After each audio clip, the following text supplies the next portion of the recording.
2025년 사순절을 맞이하면서 우리가 갖는 첫 번째 사순절 주일입니다. 이 사순절은 주님이 우리를 위하여 십자가에 못 박혀 고난받으셨던 것을 생각하면서 주의 뜻이 어디 있는지를 분별하고 주님 앞에 한 걸음 더 나아가기를 원하여 갖는 절기이라고 말할 수 있습니다. 오늘 요엘 선지자가 우리에게 주셨던 말씀을 기억하면서 하나님이 우리에게 원하시는 것이 무엇인지 한번 생각해 보기를 원합니다.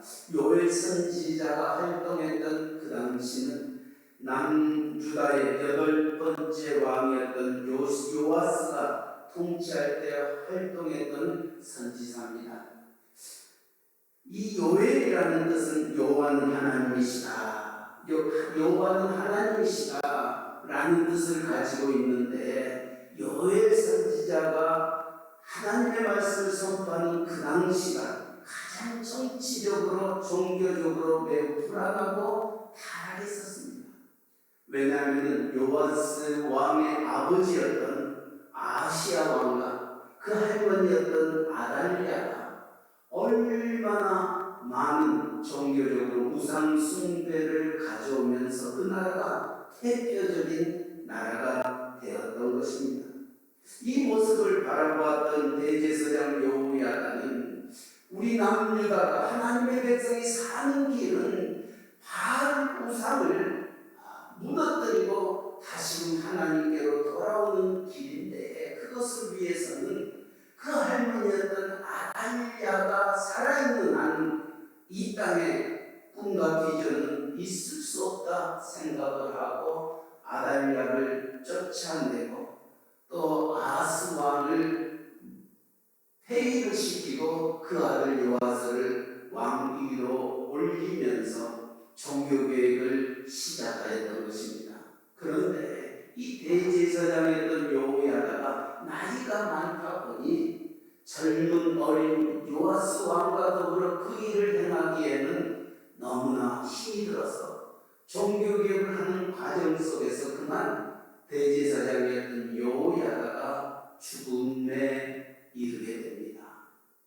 종교개혁에 앞장서서 그 모든 일을 이루었던 대제사장이 죽게 되니까 그 아들 스가랴가 뒤를 이어서 대제사장의 역할을 감당하게 되는데, 종교개혁에 그 앞장섰던 대제사장 여호야다의 죽음 앞에서 요아스 왕은 다시금 종교개혁을 중단하고 그 아버지 그 할머니가 가졌던 우상 숭배 바알신을 아세라신을 섬기는 자리에 가버리고 말았던 것입니다. 다시금 옛날로 돌아가 버렸던 그 모습을 바라보면서 대제사장 여호야다의 아들 스가랴는 우리가 이래서는 안 됩니다. 아버지가 대제사장 여호야다가 부르짖었던 종교개혁이 우리 안에 이루어져 이 땅에 하나님의 축복을 다시금 회복해야 될 때입니다 라고 외치는 이 스가랴 선지자를 이 요아스 왕은 성전뜰에서 돌로 쳐 죽여버리고 말았습니다. 요아스 왕 때 하나님의 선지자 스가랴가 성전뜰 안에서 돌로 쳐 죽임을 받았던 그때에 활동했던 선지자가 바로 요엘 선지자였습니다. 그러니 그 시대가 어떤 시대였습니까? 정말 정치적으로 종교적으로 정말 타락하고 꿈과 내일이 없는 그와 같은 시대의 선지자 요엘 선지자, 그때에 어떤 일이 일어나게 되냐, 이 남쪽 유다에 수많은 메뚜기 떼가 그 나라를 엄습했습니다. 그리고 모든 곡식을 갉아 먹어 치워버렸던 겁니다. 유다가 온 땅을 휩쓸고 지나갔을 뿐만이 아니라 국토가 황폐화되고 극심한 가뭄까지 겹쳐서 백성들의 굶주림과 고통은 이루 말할 수 없었어요. 한번 상상해 보실까요? 수많은 메뚜기 떼가 우리가 만들었던 농장들, 곡식들, 이 모든 것들을 다 앗아가고 있습니다. 먹을 것이 없습니다. 그리고 그 땅에 가뭄이, 고통이, 굶주림이 가득 찼습니다. 우리는 이런 일을 당하게 될 때 두 가지의 반응을 갖게 됩니다. 하나님이 우리에게 말씀하고 계시구나. 우리를 경종하시는 원인을 우리에게 주시는구나. 이렇게 생각하고 있는 사람들이 있는 반면에 또 어떤 사람은 이것은 우연이야. 자연적 재해일 뿐이야. 우연이라고 생각하고 시간이 지나면 이 또한 지나가리라 생각하면서 또 시간을 보내는 이들도 있습니다. 그러나 우리 믿는 사람들은 기억하셔야 됩니다. 정말 원치 않는 엄청난 비극의 사건이 정말 수많은 메뚜기 떼들이 이 땅을 휩쓸려 버려 우리가 더 이상 먹을 것, 생활에 나갈 수 있는 터전을 잃어버리게 되었던 것은 결코 우연일 수 없다는 것입니다. 성경은 분명히 말하고 있습니다. 참새 2마리가 한 아싸리로 내팔리는 것도 하나님께서 허락지 아니하시면 그것이 이루어지지 않는다 말씀하십니다. 참새 2마리의 운명도 하나님 손에 있고 오늘 있다가 아궁에 들어가는 들풀도 하나님이 가꾸신데 하물며 저와 여러분의 삶을 하나님이 외면하시겠냐는 거예요. 오늘 우리가 살고 있는 우리의 삶 속에 어떤 엄청난 일들이 일어나게 된다면 그것은 결코 우연이라고 생각하지 마시기 바랍니다. 하나님이 저와 여러분을 향하여 주시는 하나의 경고의 메시지라 생각하고 우리의 영이 깨어있기를 주님의 이름으로 간절히 부탁드립니다. 우리의 조국 대한민국에서 일어나고 있는 크고 작은 일들, 또 우리가 살고 있는 이 땅 트럼프 대통령으로 말미암아 어떤 일이 어떻게 벌어질지 알 수 없는 이와 같은 일들도 어떤 의미에서 하나님이 이 땅에 우리에게 주시는 하나의 원인이라고 믿으시기 바랍니다. 왜냐하면 하나님 안에는 우연이 없기 때문입니다. 참새 2마리의 운명도 하나님 손에 있고 들에 피는 백화와 공중에 나는 새의 운명도 하나님 손에 있는데 하물며 우리가 살고 있는 이 땅에 일어나고 있는 크고 작은 일을 우리가 우연이라고 생각할 수 있겠냐는가. 요엘 선지자는 이처럼 수많은 메뚜기 떼가 우리의 나라를 휩쓸고 나아가 더 이상 먹을 것이 없는 암담한 이 세상이 되어버린 그 모습을 바라보면서 요엘 선지자가 외칩니다. 하나님의 심판이, 여호와의 날이 다가왔음을 외치고 있는 것입니다. 이것이 오늘 요엘 선지서에서 우리에게 주시는 말씀입니다. 이 예언의 말씀을 듣고 순종하며 나아가는 자들에게는 하나님의 선한 길이 예비에 있지만 이것을 무시하고 이것이 자연의 재해요 우연이라고 생각하며 살아가고 있는 그들에게는 여호와의 날 그날이 심판의 날이 되는 것입니다. 그러기에 요엘 선지자는 이 메뚜기 떼의 이 흐름을 바라보면서 오늘 본문 12절에는 이렇게 말합니다. 여호와의 말씀에 너희는 이제라도 라는 그 얘기는 이 땅 유다에 대하여 하나님의 심판이 확정된 후에라도 하나님이 이 땅을 멸하시겠다고 작정했던 이때일지라도 이제라도 하나님 앞에 금식하고 울며 통하고 마음을 다하여 내게로 돌아오라 하시나니 이제라도 하나님 앞에 돌아온다면은 하나님께서 우리에게 긍휼과 자비를 베풀어 그 심판의 날을 면하게 해주실 거다 외치고 있는 것입니다. 우리 하나님은 이 요엘 선지서에서 나타난 수많은 메뚜기 떼의 이 비극과 나라에 임하는 재앙을 바라보면서 이것은 하나님이 우리를 향한 하나님의 심판의 시작임을 말씀하고 있고, 이 심판을 기억하면서 이제라도 하나님 앞에 회개하고 돌아간다면 하나님께서 긍휼을 베푸시고 우리를 구원하여 주신다 외치면서 요엘은 우리에게 동일하게 말씀하고 있습니다. 그렇습니다. 우리 하나님은 우리를 멸망시키시는 하나님이 아니라 우리를 살리시는 하나님이십니다. 우리를 회복시키시는 하나님이십니다. 그렇기 때문에 하나밖에 없는 독생자 예수 그리스도를 이 세상에 보내셨습니다. 보내시면서 하나님이 우리에게 주셨던 메시지가 무엇입니까? 하나님이 세상을 이처럼 사랑하사 독생자를 주셨으니 누구든지 저를 믿는 자마다 멸망치 않고 영생을 얻게 하려 하십니다. 내가 이 세상에 온 것은 세상을 멸하려 함이 아니라 세상을 살리기 위하여 오셨다 말씀하셨습니다.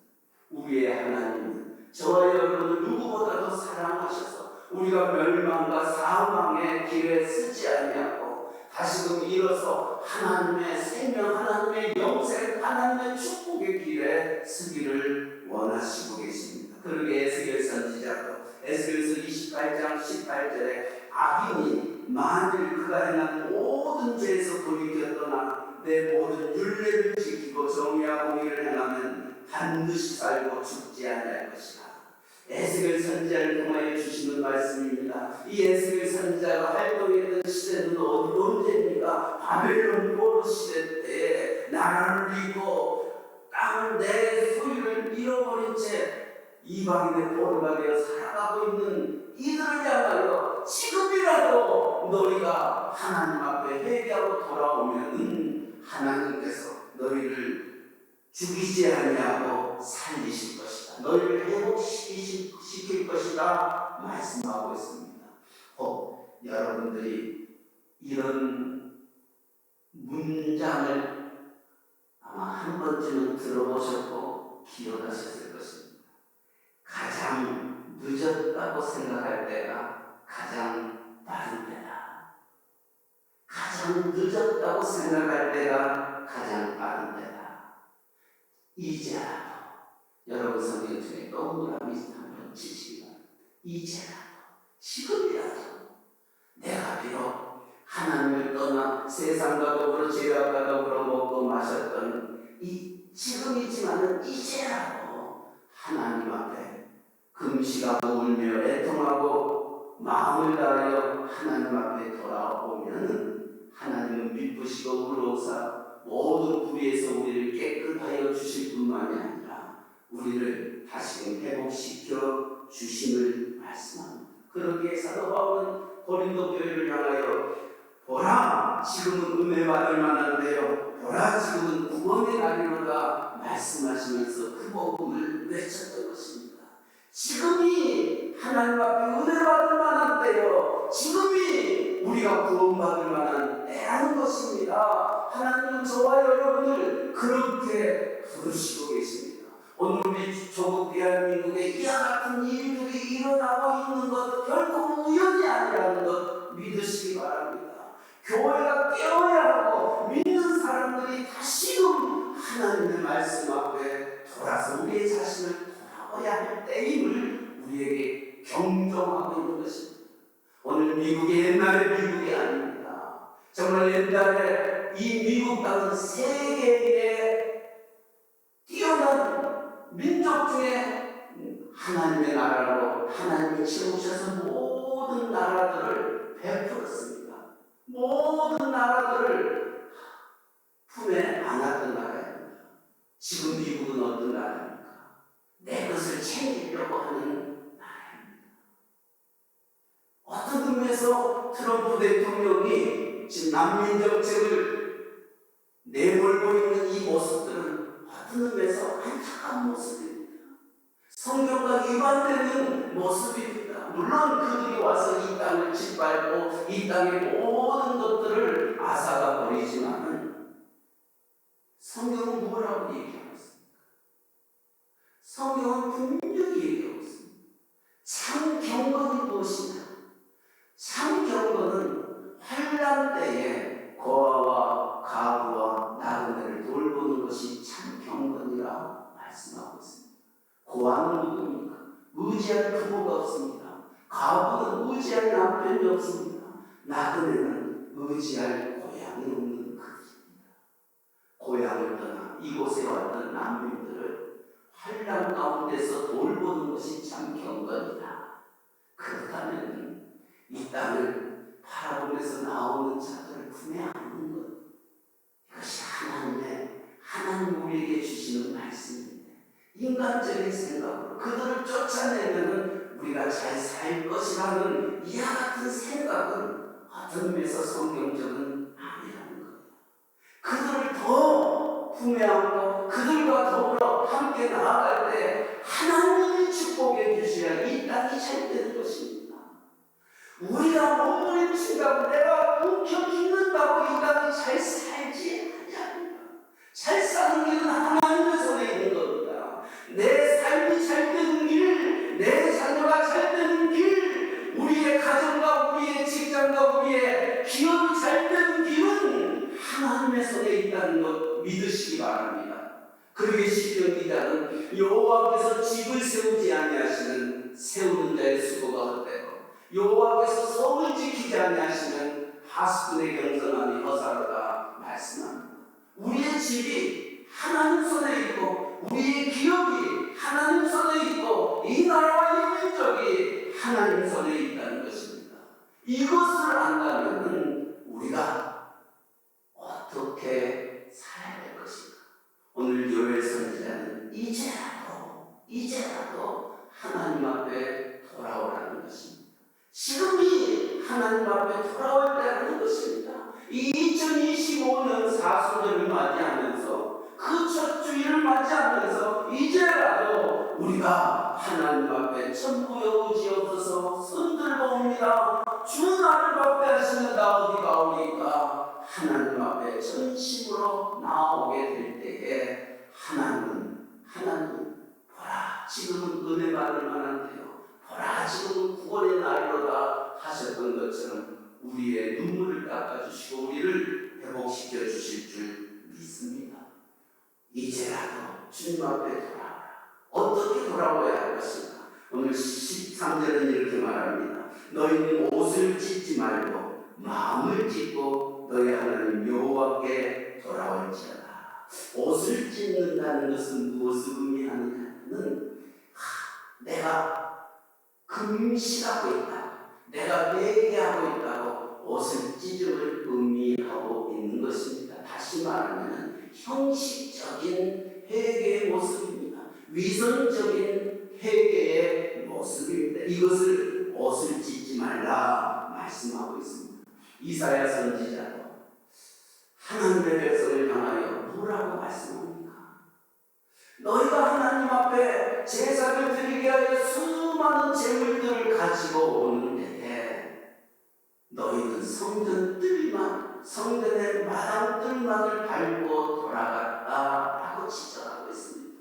아닙니다. 우리는 제사를 드렸습니다. 재물을 드렸습니다. 하나님께 드렸습니다. 하나님은 아니다. 너희는 형식과 위선과 거짓으로 하나님 앞에 제사를 지내고 재물을 드렸다 책망하고 있는 겁니다. 미가 선지자도 마찬가지입니다. 하나님이 우리에게 원하신 것이 무엇이냐 말씀하기 전에 그들의 신앙은 형식적이었습니다. 위선적이었습니다. 습관적이었습니다. 그러기에 미가 선지자를 통하여 하나님 그 백성에게 말씀합니다. 여호와께서 천천의 수양이나 만만의 강수 같은 기름을 기뻐하시라. 천천의 수양, 만만의 기름, 우리가 제사 지낼 때 재물을 하나님 앞에 바치는 모습입니다. 천천이라는 건 수많은 재물을 의미합니다. 만만의 강수 같은 기름은 정말 하나님 앞에 모든 것을 드린다는 뜻으로 드려지는 이 제사, 이 재물들 하나님 기뻐하지 않아요. 왜냐하면 마음이 없는 제사, 마음이 없는 예배, 이것은 하나님이 받으시는 제사가 아니라는 말씀. 그래서 옷을 찢지 마라. 거짓되고 형식적이고 습관적이고 위선적인 신앙생활로 하나님 앞에 나오지 말라는 것입니다. 신약에서 예수님께서 가장 책망했던 이들이 누굽니까? 종교 지도자들이었습니다. 서기관과 바리새인들이었습니다. 누구보다도 하나님의 말씀을 많이 알았던 그들이었습니다. 그러나 그들을 향하여 독사의 자식들아, 해치고 묻으며 화 있을진저 그들을 책망하였다. 왜냐하면 그들은 마음을 찢는 것이 아니라 옷을 찢고 하나님 앞에 나아가는 자들이기 때문에 그러했던 것. 전에도 말씀드렸습니다. 하나님 우리에게 가장 원하는 것이 무엇일까? 사랑입니다. 그러게 요한일서는 하나님은 사랑이시다 이렇게 말씀하고 있습니다. 그렇다면 우리 일신기자는 사랑의 반대가 뭐라고 생각해요? 사랑의 반대는 미움이겠지요. 어떤 이는 미움보다 무관심이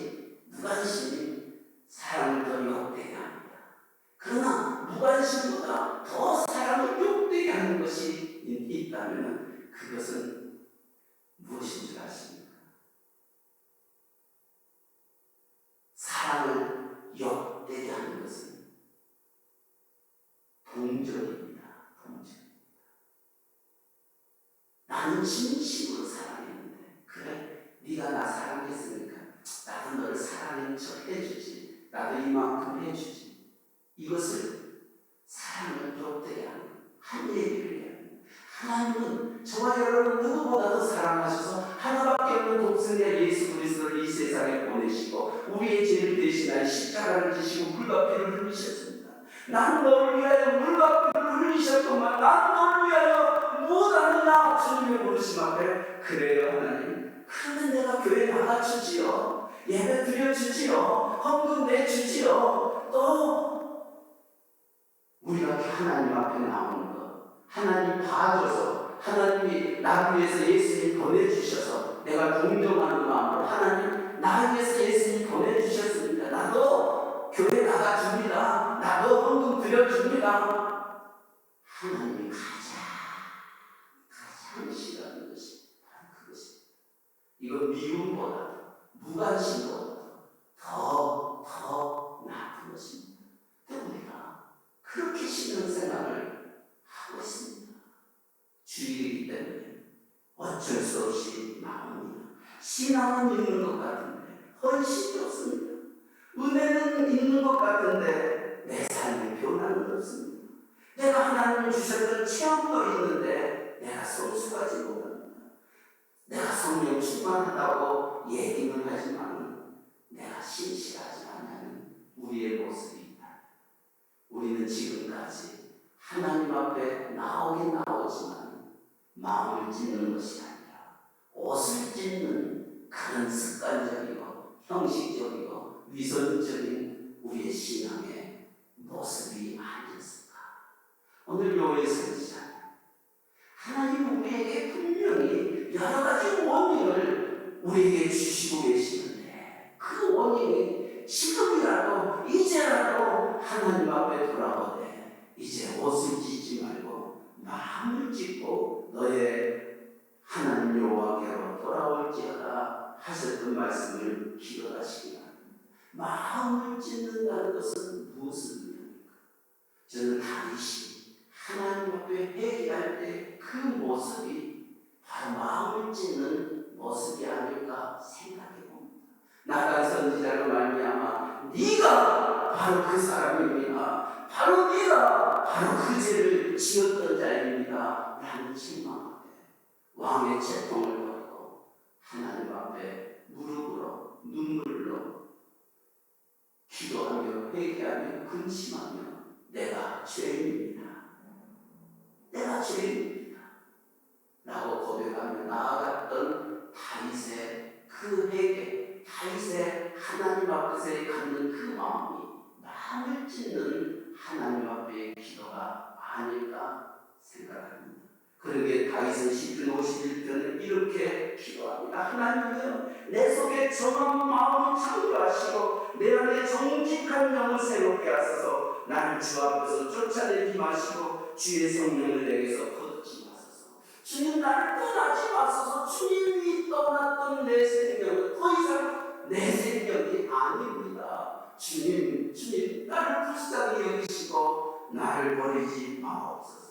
그리고 그가 하나님 앞에 가졌던 간절한 고백이 시편 51편 17절에 있는데, 하나님께서 구하시는 제사는 상한 심령이라. 하나님의 상하고 통회하는 마음을 주사 우리를 멸시지 아니하신다. 하나님이 원하시는 것은 상한 심령이라는 거예요. 그걸 영어 성경에 보니까 브로큰 하트라고 말씀하고 있어요.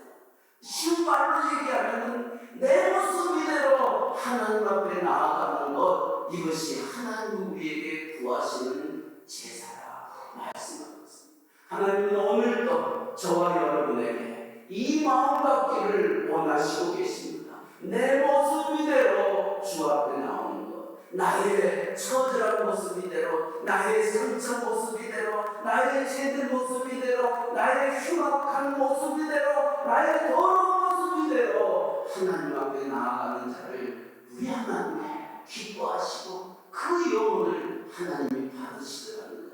그러기에 주님도 이 세상에 계실 때 건강한 자에게는 의원이 필요 없고 병든 자에게 의원이 필요하듯이 내가 의인을 부르러 온 것이 아니라 죄인을 불러 내게 시키러 왔노라 하시면서 죄인들의 친구가 됐다는 거예요. 죄인들은 내가 죄인이기 때문에 하나님 앞에 나의 잘못됨을 고백할 수 있지만, 의인이라고 자처하는 우리들은 나는 의인인 척 생활하고 있는 내 모습 때문에 나는 회개할 수 없습니다. 왜냐하면 나는 죄인이 아니라 의인이기 때문에 나는 하나님 앞에 나갈 수 없는 것입니다. 이것처럼 비극과 불행은 없습니다. 오늘 하나님이 왜 저와 여러분을 축복하지 않으십니까? 우리가 하나님 앞에 그런 모습으로 나아가고 있기 때문입니다. 마음을 찢지 않냐고 옷을 찢고 그저 습관과 형식과 미선으로 하나님 앞에 나아오기 때문에 하나님은 우리를 축복하지 않고 하나님은 우리를 받아주시지 않습니다. 기원하시기 바랍니다. 하나님은 우리를 복의 근원 되기를 원하십니다. 너희는 복이 될지라. 너희를 통하여 다른 모든 사람들이 복이 무엇인지를 깨닫고 너로 인하여 다른 사람들이 축복받기를 원하는데, 오늘 우리가 준비가 되지 않음으로 말미암아 그 일들을 감당하지 못하고 있습니다. 사랑하는 성도 여러분, 옷을 찢지 말고 마음을 찢고 하나님 앞에 나와라. 왜냐하면 우리 하나님은 어떤 하나님이십니까? 오늘 이 13절은 얘기합니다. 그는 은혜로우시며 자비로우시며 노하기를 도대하시며 인애가 크시사 뜻을 돌이켜 재앙을 내리지 않으십니다. 이것을 이사야 선지자는 다른 말로 우리 하나님은 상한 갈 때도 꺾지 아니하시고 꺼져가는 등불도 끄지 아니하신다 말씀하고 있습니다. 우리 하나님은 오늘도 여러분들이 하나님 앞에 돌아오기를 간절히 원하고 계십니다. 쓰유하고 계시라. 내가 문 밖에서 문을 두드리노니 누구든지 내 음성을 듣고 문을 열면 나는 그와 더불어 먹고 그는 나와 더불어 먹으리라 말씀합니다. 주님은 오늘도 우리의 마음의 문을 두드리고 계십니다. 오늘 요엘 선지자 말씀처럼 이제라도 주님이 내 마음의 문을 두드리는 이때 이제라도 하나님이여 내 모습 이대로 주 앞에 갑니다. 주님 나를 받아 주옵소서 기도하며 나아갈 때 이번 40절이 이번 부활절이 여러분에게는 평생 가질 수 없는 하나님의 축복의 날로 변할 줄 믿습니다. 이렇게 마음을 찢고 나아가는 자들에게 주시는 축복이 무엇입니까? 14절입니다. 주께서 혹시 마음과 뜻을 돌이키시고 그 뒤에 복을 내리사 너의 하나님 여호와께 소제와 전제를 드리게 하지 아니하실지 누가 알겠느냐. 소제는 우리가 레위기에서 지금 배우고 있습니다. 소제는 곡식을 빻아가지고 드리는 제사 제도가 소제입니다. 그런데 메뚜기 떼가 그 나라를 휩쓸러 갔습니다. 하나님 앞에 소재를 드리고 싶어도 드릴 곡식이 더 이상 없는 지금입니다. 그런데 너희가 마음을 찢고 하나님 앞에 돌아오면 하나님께서 너희에게 다시 소재와 전제를 드릴 수 있도록, 전제라는 것은 부음을 얘기합니다. 무엇을 부는가? 포도주를 부음으로 의미합니다. 포도나무가 메뚜기대로 말미암아 다 없어져요. 포도주를 만들 수 없습니다. 그런데 소재와 전제를 드릴 수 있는 길을 하나님이 너희들에게 주지 않겠느냐. 다시 말하면 하나님이 이 땅을 회복시켜 주시지 않겠느냐. 그리고 소재와 전제를 드린다. 이것은 하나님 앞에 제사를 드린다는 거예요. 하나님이 너희의 제사를 기쁘게 받으시지 아니하시고, 하나님이 받으시는 제사, 하나님이 기억하시는 제사, 하나님이 간절히 원하는 그 예배, 그 제사, 이것을 하나님이 회복시켜 주실 것이다. 요엘 선지자를 통하여 우리에게 주시는 메시지입니다. 그러기에 오늘 15절 말씀, 너희는 시온에서 나팔을 불어 거룩한 금식일을 정하고 성례를 소집하라. 다시 말하면 이제 너희가 모이라는 겁니다. 기도할 때라는 겁니다. 너희가 하나님 앞에 나아갈 때입니다. 이제라도 우리가 외면했던 그 하나님 다시 찾자는 겁니다. 주님은 오늘도 우리를 부르시고 계십니다. 예수가 우리를 부르는 소리, 예수가 우리를 부르는 소리, 그 음성을 들어 주님은 오늘도 저와 여러분을 부르고 계십니다. 정부가 네가 어디 있느냐? 내가 너를 기다리고 있노라. 그 음성을 듣는 이 아침 되시기를 주님의 이름으로 간절히 축원합니다. 우리 함께 찬양합니다. 예수가 우리를 부르는 소리, 그 음성을 들어 오라 오라 방황치 말고 오라, 죄 있는 자들아 이리로 오라, 주 예수 앞에 오라.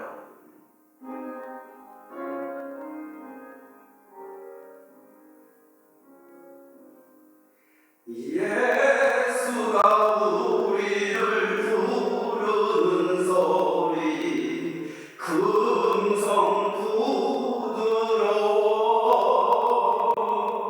문 앞에 나와서 사면을 보며 우리를 기다리네. 오라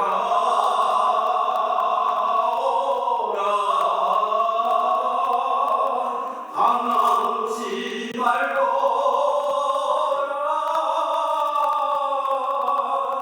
죄 있는 자들아 이리로 오라, 주 예수 앞에 오라. 간절히 오라고 부르실 때에 우리는 지체하랴. 주님의 은혜를 왜 아니 받고 못 들은 채 하려나. 오라 오라 방황치 말고 오라, 죄 있는 자